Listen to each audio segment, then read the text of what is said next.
Itu terkena air panas mungkin atau percikan api, itu penanganan awal itu bagaimana ya, Dokter, ya? Nah, kalau penanganan awal baiknya adalah diirigasi, jadi Mhm. dicuci. Nah, kadang-kadang pada awal itu orang langsung kasih odol. Benar, Dok. Nah, orang seringnya pakai odol kan. Padahal sebenarnya odol itu membuat luka makin dalam. Mhm, Jadi baiknya kalau misalnya tidak ada salep-salep yang untuk khusus luka bakar, mhm. itu baiknya pakai air saja. Air mengalir, kemudian kalau misalnya luka bakarnya sangat luas, ya bawa ke rumah sakit dengan cara dibalut sama kasa atau handuk basah gitu misalnya. Ya udah dibawa ke rumah sakit. Dengan luka bakar ini ada juga dengan paling sering ada gangguan jiwanya juga ya, Dok? Ada beberapa, nggak banyak memang. Kebanyakan memang karena kecelakaan tadi, kecelakaan rumah tangga atau kecelakaan kerja. Tetapi mungkin gangguan jiwa itu terjadi setelah pasien sembuh, yang saya amati ya. Jadi Mhm, pasien-pasien luka bakar itu cenderung menjadi ansietas pasca dia sembuh. mhm, Dia cemas dengan wajahnya, cemas bagaimana dia menghadapi eh, lingkungan, mhm. cemas dia bagaimana nanti bisa bekerja dengan tangan yang kontraktur. Nah itu dia timbul kecemasan-kecemasan tersendiri seperti itu. Jadi beberapa mungkin saya konsul tuh ke Ke bagian psikiater, psikiater ya, Dok? Assalamualaikum, salam sejahtera, salam sehat jiwa. Bersama saya Saifuddin Nasution dan narasumber kita Dr. Arya Cipta, spesialis bedah plastik, rekonstruksi dan estetik. Bagaimana kabarnya hari ini, Dokter? Alhamdulillah kabar baik dokter. Alhamdulillah. Jadi dokter, hari ini tema kita yaitu bebas cemas, lakukan pertolongan pertama luka bakar terutama pada anak yang seringnya dokter ya. Ya. Jadi dokter, kan sering ini dokter kalau misalnya anak-anak itu sering mungkin terkena air panas dan juga mungkin ada percikan api yang terkena itu. Itu sebenarnya ada nggak perbedaannya itu, dokter? Nah, jadi sebenarnya saya luruskan dulu. Mhm, Banyak pasien luka bakar mhm, itu household sebenarnya. mhm, Kejadian di dalam rumah. Jadi mhm, bukan hanya anak sebenarnya. Ibunya iya, pembantu bisa jadi, benar. atau bahkan ayahnya sendiri. Nah, kenapa sering terjadi di rumah? Itu Mhm, karena minimnya kita pengawasan tentunya kayak seakan-akan di rumah itu oh aman lah gitu. benar, Jadi mereka cenderung abai di rumah benar, dibandingkan dengan benar. wilayah kerja. Mhm, Jadi yang sering terjadi yang benar air panas, mhm, kemudian mungkin luka bakar api, mungkin mhm, akibat gas bocor bisa jadi. Nah itu mungkin akibat regulator yang gampang copot itu bisa benar, terjadi luka bakar api. Nah kalau pada anak-anak memang benar yang sering terjadi adalah luka bakar air panas. benar. Bisa jadi itu karena misalnya ibunya salah letak, Mhm, minuman yang sering terjadi ya, mhm, atau habis masak kuah sopnya benar, tertumpah, nah itu sering terjadi. Jadi benar, benar. makin kasusnya makin variatif tuh biasa karena makin kadang-kadang di rumah itu sering jadi tempat usaha juga. Mhm, Jadi itu bisa terjadi sama anak-anak. Dispenser juga sering. Karena anak-anak dispenser tanpa pengaman, jadi asal pencet aja dia kira air dingin, yang benar. keluar air panas. Oh, benar dok. Apalagi sekarang udah ada dispenser juga ya dok untuk pengaman itu Ya, makanya sekarang. dibuat seperti itu untuk Mhm, mencegah hal mhm, tersebut mhm. kan gitu. Benar dok. Kalau misalnya ini dok, misalnya ada orang yang terkena mungkin keluarga lah ya kita bilangnya dok ya. Siapa saja kan bisa juga terkena. Gitu. Itu terkena air panas mungkin atau percikan api. Itu penanganan awal itu bagaimana ya dokter ya? Nah, kalau penanganan awal baiknya adalah diirigasi, jadi Mhm. dicuci. Nah, kadang-kadang pada awal itu orang langsung kasih odol. Benar dok. Nah, orang seringnya pakai odol kan. Padahal sebenarnya odol itu membuat luka makin dalam. Mhm, Jadi baiknya kalau misalnya tidak ada salep-salep yang untuk khusus luka bakar, mhm, itu baiknya pakai air saja. Air mengalir, kemudian kalau misalnya luka bakarnya sangat luas, ya bawa ke rumah sakit dengan cara dibalut sama kasa atau handuk basah gitu misalnya. Ya udah dibawa ke rumah sakit. Kenapa awalnya mungkin diperkirakan dengan odol? Karena ada satu obat mhm, yang dipakai di bedah plastik terutama untuk mhm. penanganan luka bakar warnanya persis kayak odol warna putih. Oh, malah itu pula Ya, yang membuat itu ya, dokter ya? jadi Orang enggak, berpikir kan? mungkin dia pikir Mhm, odol obatnya, sama. padahal enggak. Bisa jadi kalau luka bakar kecil-kecil, ya bisa jadi ya sembuh lah walaupun sebenarnya bukan itu juga obatnya, tapi dengan odol. Tapi ya lebih baik kalau nggak ada salep ya pakai air saja cukup sebenarnya. Nah, berarti untuk air aja yang Hmm, mengalir saja sudah cukup ya. ya, dokter Kalau ya? di rumah. Hmm. Terus dokter, kalau misalnya orang yang terkena luka bakar itu sebenarnya apa aja sih dok komplikasinya yang mungkin bisa terjadi dok? Nah, kalau komplikasi yang terjadi kalau misalnya dia luka bakar air panas, kita tangani dengan baik saja menjaga kelembaban kulit, tidak terlalu kering dan lain-lain itu hampir minimal terjadinya komplikasi. Kalaupun terjadi komplikasi ya minor lah, kecil lah sekali. Nah, yang berat kalau misalnya luka bakar api, karena biasanya suhunya tentunya akan lebih tinggi. Kerusakan jaringan sedikit lebih dalam. Nah, yang mungkin terjadi itu ada namanya kontraktur atau perlengketan jaringan akibat penyembuhan luka yang tidak baik. Jadi kalau panggilnya apa ya? Sejawat yang memperhatikan mungkin kalau kontraktur misalnya di jari ya, ada luka bakar di permukaan tangan, di telapak tangan misalnya, tidak sembuh dengan baik, dia memendek sehingga dia menjadi seperti melengket gitu. Itu namanya kontraktur. Nah, itu bisa dilakukan operasi, namanya release atau skin grafting. Tapi kalau menurut saya lebih baik mencegah daripada mengoperasi karena itu bisa dicegah dengan cara penata laksanaan luka yang baik, kemudian dipakai splinting atau bidai supaya dia tangannya tidak terjadi seperti itu. Tentunya juga kerjasama dengan sejawat dari rehabilitasi medik. Gitu sih biasanya seperti itu. Berarti kalau kontraktur tadi yang dari dokter bilang ada perlengketan sehingga agak sulit ya dok ya, Iya, itu bisa dioperasi ya dok. bisa. Kalau itu berapa lama itu dok untuk Terjadinya. penyembuhannya? Oh, penyembuhan luka sendiri dari mulai fase terjadinya trauma sampai dengan penyembuhan luka itu sampai 3 bahkan 12 bulan. 1 tahun. Jadi lama sekali. Jadi luka sendiri kalau di bedah plastik memperhatikan tidak hanya sekedar kering tanda kutip ya. Benar.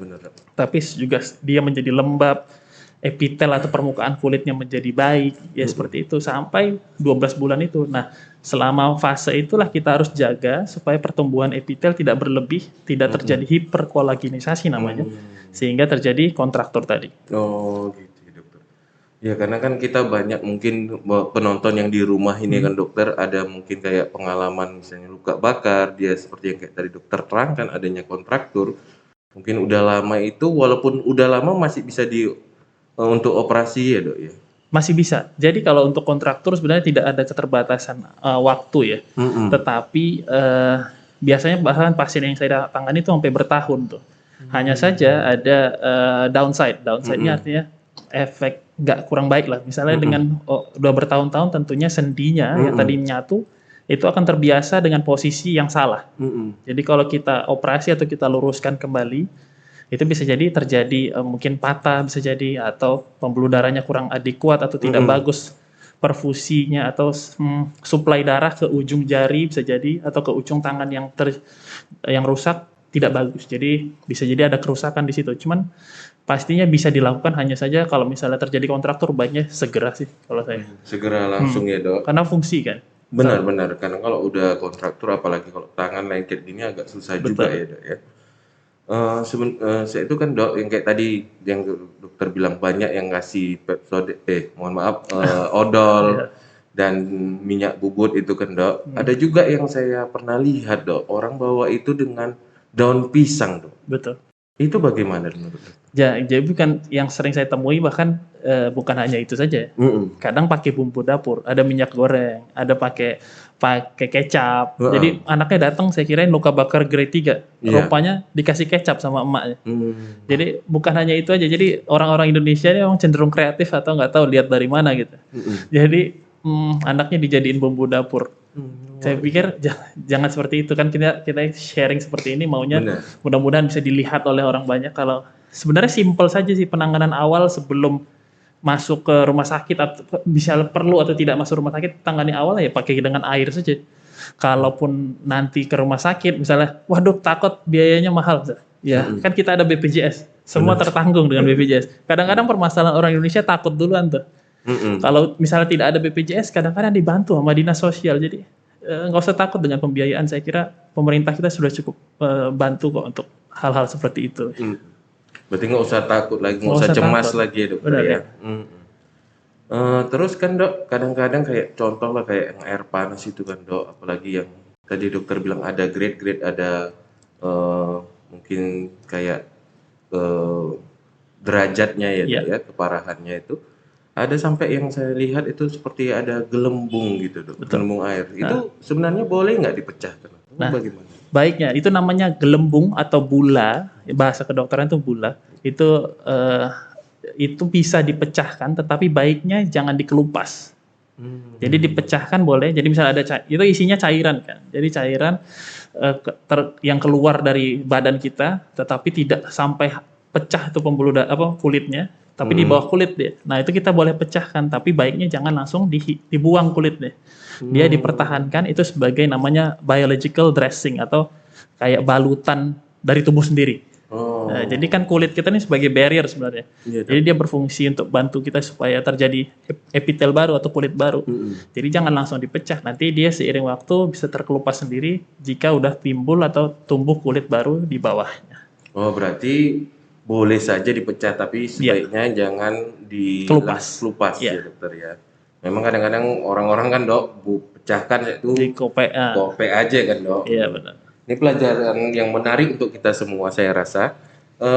Dan tadi yang kita bahas, Dok, tadi dokter bilang ada mungkin derajat-derajatnya itu sebenarnya kayak tadi dokter bilang kalau luka panas disiram saja, dilembabkan saja ya nggak perlu bawa ke rumah sakit. Ada nggak mungkin tanda-tanda yang sampai derajat mana atau sampai bagaimana sih luka bakar nih yang Harus ke rumah sakit. benar, Dok. Oke. Jadi sebenarnya ada klasifikasi sendiri bagaimana kriteria untuk merujuk suatu pasien luka bakar untuk masuk rumah sakit atau tidak. Kalau misalnya dia luka bakarnya hanya sedikit, misalnya pun di daerah perut, dada, atau bokong misalnya, yang tidak daerah yang berbahaya, dan hanya sedikit, saya mungkin persentasenya di bawah 10% dari seluruh tubuh kita, ibarat kata badan kita ini 100% nih, yang kebakar cuma 10% atau ke bawahnya, itu nggak usah ke rumah sakit, dirawat sendiri aja. Pakai salep, pakai pelembab, dan lain-lain. Tapi kalau misalnya dia kecil saja, walaupun dia kecil saja, tapi kena ke area mata, mulut, hidung, tangan, kaki, area genitalia atau dubur, itu harus segera dibawa ke rumah sakit, walaupun hanya 1%.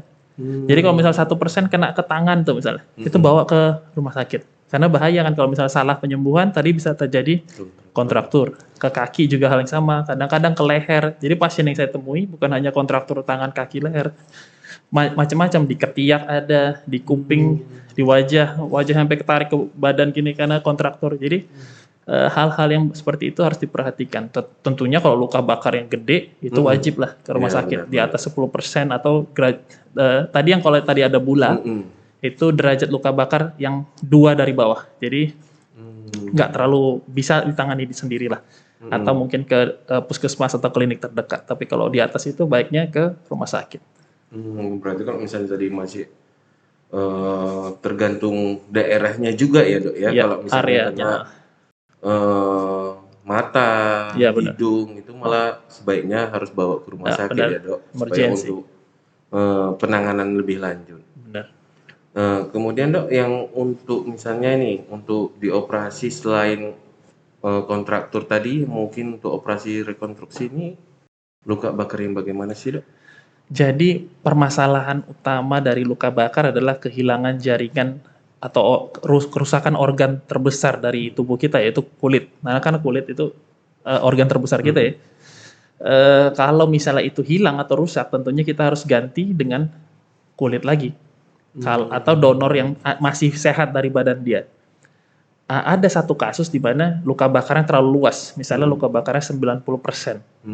Atau hampir 100%. Kadang-kadang ada pasien yang seperti itu bakar diri akibat mungkin gangguan jiwa, dia bakar diri. Itu kita ambil donornya dari mana? Kita ambil donornya dari orang lain bisa, namanya allograft, atau kita ambil dari spesies lain. Bisa dari ikan atau dari babi.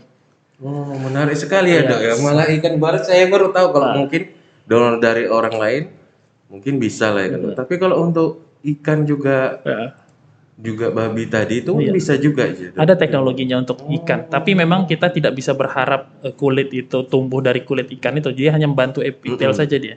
Nanti kulit ikannya atau kulit babinya terkelupas, tumbuh kulit baru dari dirinya sendiri. Jadi dia kayak sebagai perantara saja.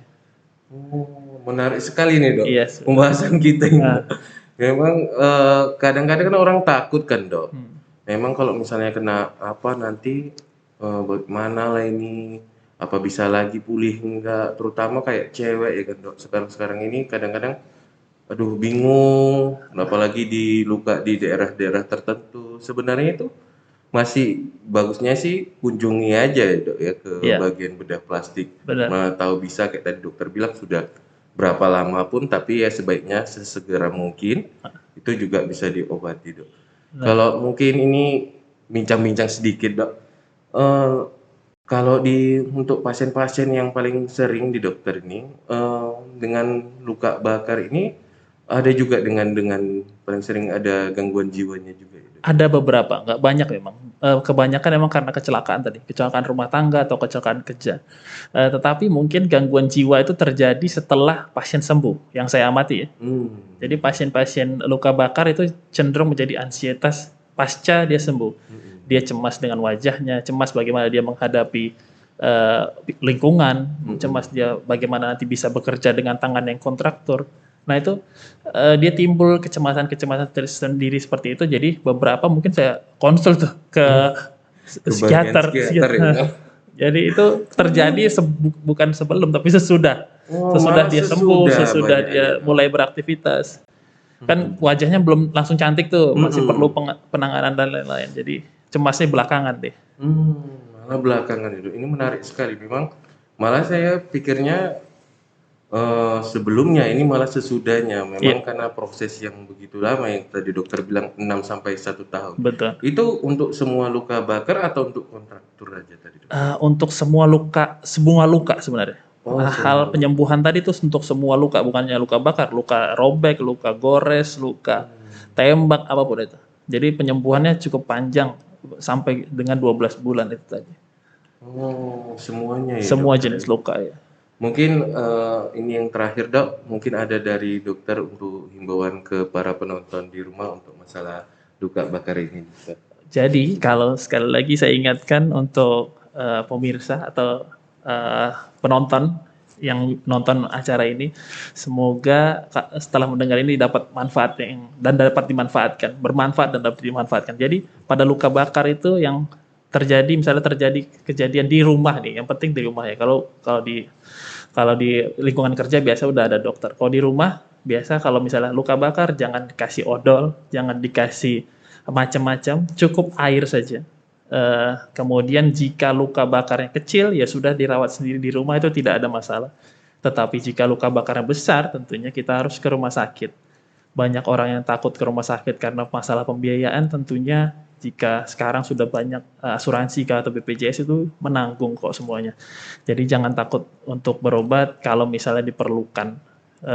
Yang ada juga istilah takut di COVID kan, enggak, saya kira rumah sakit nggak pernah seperti itu. Jadi kalau memang iya COVID terkonfirm tentunya kita kasih tahu, tapi kalau tidak ya memang tidak. Ya, kira-kira seperti itu ya mungkin ya dok ya. Iya dokter.